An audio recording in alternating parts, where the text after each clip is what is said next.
Hello साथियों, नमस्कार। Polytechnic पाठशाला यूट्यूब चैनल पर आप सभी का स्वागत है।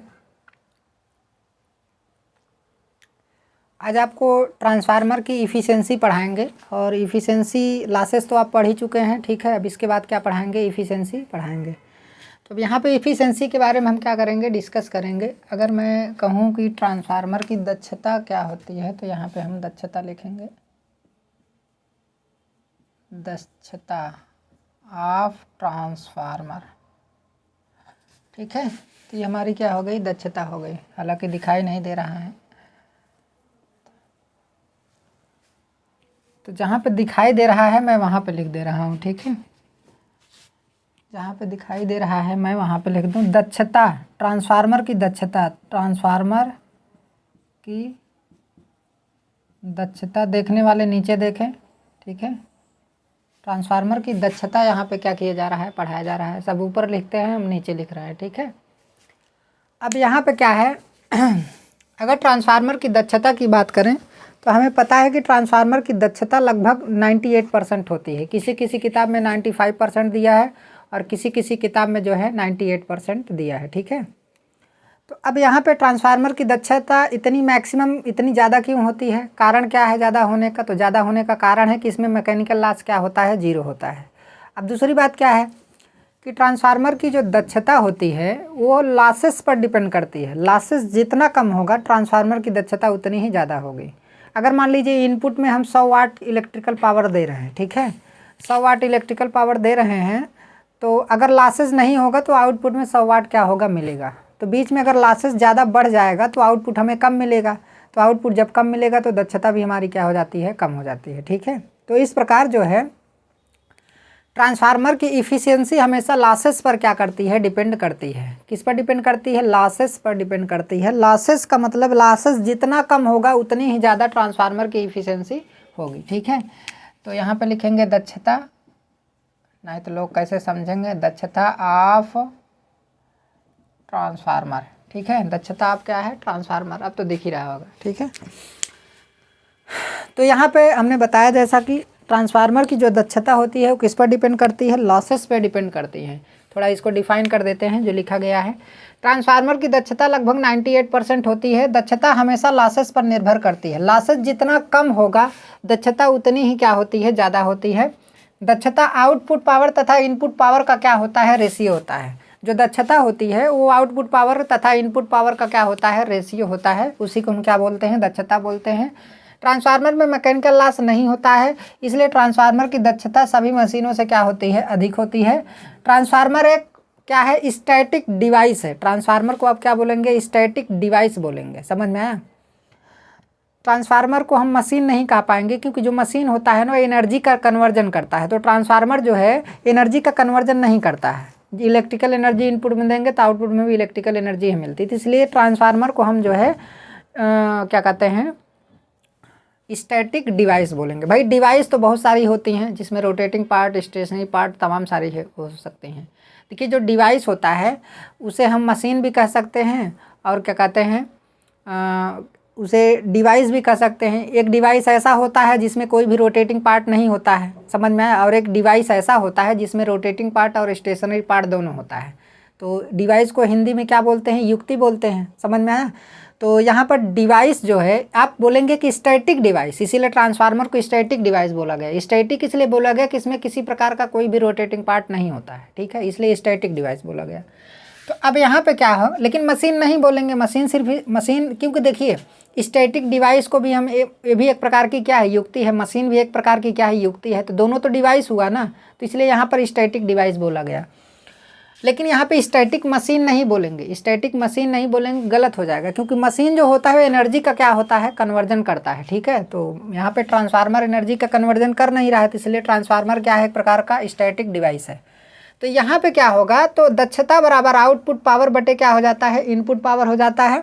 अगर मैं आउटपुट पावर की बात करूँ तो यहाँ पर क्या होगा? x into KVA cos phi होगा। अब देखिए x into KVA cos phi क्यों हुआ? आपको पता है कि जो हमारा पावर होता है, पावर P बराबर होता है VI cos फाई होता है कि नहीं?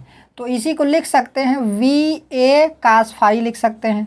इसी को अगर KVA में कन्वर्ट करेंगे, किस में कन्वर्ट करेंगे, KVA में कन्वर्ट करेंगे, ध्यान से देखिए, P बराबर VI cos फाई हो गया, ठीक है। तो अगर इसी को हम KVA में कन्वर्ट करेंगे तो VA cos फाई लिख सकते हैं। अगर KVA में कन्वर्ट करेंगे तो KVA cos फाई लिख सकते हैं, समझ में आया। लेकिन यहाँ पे क्या है, करंट है, तो जहाँ पे करंट है वहाँ पर इसका एक फ्रैक्शन आएगा जिसे x से क्या करते हैं, रिप्रेजेंट करते हैं, जैसा कि पिछले लेक्चर में कॉपर लॉस के बारे में आपको डिफाइन किया गया था, ठीक है। तो लोड पर डिपेंड करंट करती है, करंट किस पे डिपेंड करती है, लोड पे डिपेंड करती है। तो सिंपल सी बात है, लोड कम होगा, लोड आधा होगा तो करंट आधी हो जाएगी, लोड 1/3 होगा तो करंट 1/3 हो जाएगी, लोड 2/3 होगा तो करंट भी 2/3 हो जाएगा। तो 2/3 क्या है, एक फ्रैक्शन है ना करंट का। तो यहाँ पे क्या होगा, तो इसीलिए यहाँ पर x का हम क्या कर दे रहे हैं, गुणा कर दे रहे हैं, क्योंकि करंट यहाँ पे करंट है तो सिंपल सी बात है इसके साथ एक फ्रैक्शन x आएगा। तो यहाँ पर हम x इंटू KVA, देखिए आउटपुट पावर बराबर हमारा क्या होगा, आउटपुट पावर बराबर x into KVA into cos phi हो गया, समझ में आया। अब इनपुट पावर की अगर मैं बात करूं तो इनपुट पावर बराबर क्या होगा, losses plus output power. Simple सी बात है, जो आउटपुट पावर होगा उसमें लॉसेस को जोड़ देंगे तो हमारा इनपुट पावर हो जाएगा। भाई इनपुट में दे रहे हैं तो कुछ लॉस हुआ, कुछ आउटपुट में मिला, तो लॉसेस प्लस आउटपुट पावर, ठीक है। तो इनपुट पावर बराबर आपका लॉसेस प्लस P आउट हो गया, ये तो आपको पता हो गया। लॉसेस, अब यहाँ पर ध्यान से देखिए, लॉसेस बराबर कितने लॉसेस होते हैं भाई, आयरन लॉस होता है और क्या होता है, कॉपर लॉस। तो आयरन लॉस, देखिए आयरन लॉस को PI से डिनोट करते हैं, कॉपर लॉस को PCU से डिनोट करते हैं कि नहीं। अब जो कॉपर लॉस होता है वो x² into PCU full load होता है। फुल लोड कॉपर लॉस का x² बराबर क्या होता है, कॉपर लॉस होता है, ठीक है। तो ये चीज़ तो आप पिछले लेक्चर में पढ़ चुके हैं, तो यही चीज़ यहाँ पे क्या किया गया है, लिखा गया है। तो अब यहाँ पे लॉसेज बराबर PI प्लस क्या हो गया, PCU, मतलब iron loss plus copper loss हो गया। अगर इनपुट पावर को और डेरिवेट करें तो यहाँ पर लिख सकते हैं iron loss plus copper loss plus P output हो गया, ठीक है। इनपुट पावर बराबर, देखिए iron loss PH, ED current loss plus hysteresis loss बराबर आपका कॉपर लॉस कितना हो जाएगा, कॉपर लॉस बराबर आपको पता है कि यहाँ पे कॉपर लॉस देखिए पढ़े x² into PCU into FL हो जाएगा। अब प्लस जो है क्या हो जाएगा, आपका आउटपुट पावर हो जाएगा, ये तो आउटपुट पावर हो गया। तो अब देखिए फुल लोड कॉपर लॉस को क्या लिखते हैं, फुल लोड कॉपर लॉस बराबर I1² R01 या फिर I2² R02 के नाम से क्या करते हैं, जानते हैं, समझ में आया। तो अब यहाँ पर तो हो गया, इतना तो आपको पहले समझना पड़ेगा यहाँ से यहाँ तक। अब उसके बाद यहाँ पे आ जाते हैं, तो अब ध्यान से देखिए, अब यहाँ पे आउटपुट पावर तो हमें पता है x KVA cos फाई होता है, ठीक है। अब यहाँ पे नीचे क्या होगा भाई, आउटपुट पावर प्लस आपको पता है कि इनपुट पावर बराबर क्या होता है, इनपुट पावर बराबर iron loss plus copper loss plus P out. तो यहाँ पर क्या हो गया, P आउट हो गया प्लस ये दोनों आयरन लॉस हो गए और ये क्या हो गया, कॉपर लॉस हो गया। तो P आउट बराबर कितना है, x KVA cos फाई, ये तो आप पहले ही जान चुके हैं। तो PE और PH को हम आयरन लॉस के नाम से जानते हैं, PI से डिनोट करते हैं। PCU का मान आपको पता है, PCU बराबर कितना होता है, PCU बराबर x² आपका उतना हो जाएगा, ठीक है। अब फुल लोड कॉपर लॉस आपका इतना है तो यहाँ पर हम रख दे रहे हैं, या फिर आप इसी को यहाँ पे क्या कर सकते हैं, PCU फुल लोड, ठीक है, कोई दिक्कत नहीं है। तो मैक्सिमम दक्षता, अगर हमें मैक्सिमम दक्षता निकालनी है तो ये हमारा क्या हो गया, इफ़िशेंसी का फार्मूला हो गया। अब यहाँ पे आप क्या काम करना चाहते हैं, अगर 100 का गुणा कर देंगे तो परसेंटेज इफ़िशेंसी निकल आएगा, समझ में आया। 100 का गुणा करेंगे तो परसेंटेज इफ़िशेंसी आ जाएगा, ठीक है। तो अगर मैक्सिमम दक्षता की अगर मैं बात करूँ तो मैक्सिमम दक्षता इस कंडीशन में कितनी होगी, मैक्सिमम दक्षता बराबर आपका हो जाएगा, जब दक्षता को फाई मतलब क्या है, फेज एंगल, ये जो हमारा फेज एंगल है आपका cos फाई, यहाँ पे जो cos फाई लिखा गया है भाई cos फाई क्या है, करंट और वोल्टेज के बीच का एंगल है फाई, तो यहाँ पर cos फाई। तो यहाँ पर कह रहा है कि जब दक्षता को फाई के सापेक्ष डिफ्रेंशिएट करके इसे 0 के बराबर कर दे तो दक्षता हमारी क्या हो जाती है, मैक्सिमम हो जाती है, समझ में आया। मतलब इफिशिएंसी बाई डी फाई हो जाएगा बराबर 0 फॉर मैक्सिमम दक्षता। जब इसका यही दक्षता का यही फार्मूला है, इसी का हमें क्या करना है, डिफ्रेंशिएशन करना है, किसके सापेक्ष, फाई के सापेक्ष, समझ में आया। तो हम पूरा कैलकुलेशन नहीं कर रहे हैं, तो कैलकुलेशन करने के बाद इतना आपको करने की ज़रूरत नहीं है, आपको सीधा रिजल्ट पे आना है, ठीक है, इतना डेरिवेशन करने की ज़रूरत नहीं है। तो यहाँ पर जब कैलकुलेशन करेंगे ना तो एक टर्म आएगा -x into KVA sine phi कोष्ठक में P core loss, P core plus x² P CuFl हो जाएगा। ठीक है, मतलब फुल लोड कॉपर लॉस बराबर इसी को क्या किसके बराबर है, 0 के बराबर है। ऐसा तब होगा जब डिफ्रेंशिएशन करेंगे तो इतनी वैल्यू आएगी, समझ में आया। अब यहाँ पे ध्यान से देखिए, इसको इधर कर देंगे तो ये तो 0 में गुणा हो जाएगा, सब कुछ 0 हो जाएगा। तो यहाँ पर x और kVA ये तो उधर चला जाएगा तो सब 0 हो जाएगा। तो साइन फाई बराबर कितना आया, 0। तो फाई बराबर क्या आ जाएगा, 0। तो अब हमें पता है कि जो पावर फैक्टर होता है, पावर फैक्टर PF बराबर क्या होता है, cos फाई होता है। तो फाई का मान कितना है, 0। तो फाई का मान 0 है तो PF बराबर क्या हो जाएगा, यूनिटी। आकाश फाई का मान जो है अगर 1 हो रहा है तो इसका मतलब पावर फैक्टर क्या है, मैक्सिमम है। तो इस कंडीशन में क्या होगा, पावर फैक्टर हमारा क्या हो गया, यूनिटी हो गया। तो इसका मतलब क्या है, अर्थात मैक्सिमम दक्षता यूनिटी पावर फैक्टर पे हमें क्या होता है, मिलता है। जब cos फाई बराबर 1 होगा, पावर फैक्टर यूनिटी होगा, तो हमें मैक्सिमम इफिशियंसी मिलेगी। हमें क्या मिलेगी, मैक्सिमम इफिशियंसी मिलेगी। एक पॉइंट तो हमको यहाँ पे क्या हो गया, मिल गया। इस समय लोड केवल रियल पावर को क्या करेगा, कंज्यूम करेगा। सिंपल सी बात है। रियल पावर का मतलब क्या है, रियल पावर हमारा होता है, देखिए यही होता है हमारा रियल पावर। रियल पावर आपका क्या हो गया, P बराबर KVA cos फाई, P बराबर KVA cos फाई। तो फाई का मान कितना है, 0 है। तो यहाँ पर 1 हो जाएगा, यहाँ पे क्या हो जाएगा, 1 हो जाएगा। तो इस समय ये क्या हो गया, रियल पावर। रियल पावर का मान 0 नहीं है। लेकिन अगर रिएक्टिव पावर की बात करें तो रिएक्टिव पावर इस समय क्या होगा, मैक्सिमम इफिशियंसी के कंडीशन में रिएक्टिव पावर बिल्कुल नहीं कंज्यूम होगा। क्यों, क्योंकि Q बराबर होता है KVA और साइन फाई हो जाएगा ना। तो साइन फाई का मान यहाँ पे क्या हो गया, 0 हो गया। जब साइन फाई का मान 0 हो गया तो रिएक्टिव पावर भी हमारा क्या हो गया, 0 हो गया। तो मैक्सिमम इफिशियंसी के कंडीशन में अगर पूछ ले कि रिएक्टिव पावर हमारा कितना होता है, कितना कंज्यूम होता है, तो 0 kVAR कंज्यूम होता है। ठीक है, kVAR क्या है, रिएक्टिव पावर की यूनिट है। तो यहाँ पर लिखा है रियल पावर को कंज्यूम करता है, मतलब मैक्सिमम इफिशियंसी की कंडीशन में लोड जो है रियल पावर को कंज्यूम करता है तथा कोई भी रिएक्टिव पावर कंज्यूम नहीं होता है। ठीक है, अब ध्यान से देखिए, अब आपको पता चल गया। अब ये जो हमारा इफिशियंसी, यहाँ तो ये कंडीशन पता चल गई कि यूनिटी पावर फैक्टर पर हमारा मैक्सिमम इफिशियंसी होती है, लेकिन और सारी कंडीशंस हैं, उसके बारे में हम क्या करते हैं, देखते हैं। अब ध्यान से देखिए, यहाँ पर क्या था, यक्स था ना, तो दक्षता बराबर यक्स KVA cos फाई इतना था। तो यक्स को हम नीचे लाके जब इसमें भाग दे दिए तो यहाँ से यक्स गायब हो गया और इसमें यक्स का क्या हो जाएगा, भाग हो जाएगा। यहाँ पर यक्स स्क्वायर था तो क्या हो जाएगा, सिंपल सी बात है। अगर यक्स हटा करके यहाँ पर बटे यक्स कर दें, यहाँ पर बटे यक्स कर दें, यहाँ पर बटे यक्स कर दें, तो एक यक्स कट जाएगा। तो यहाँ पर कितना बचेगा, यक्स बचेगा। फिर यहाँ पर तो भाग आएगा, ये वाला कट जाएगा। ठीक है, तो वही चीज़ यहाँ पे किया गया है।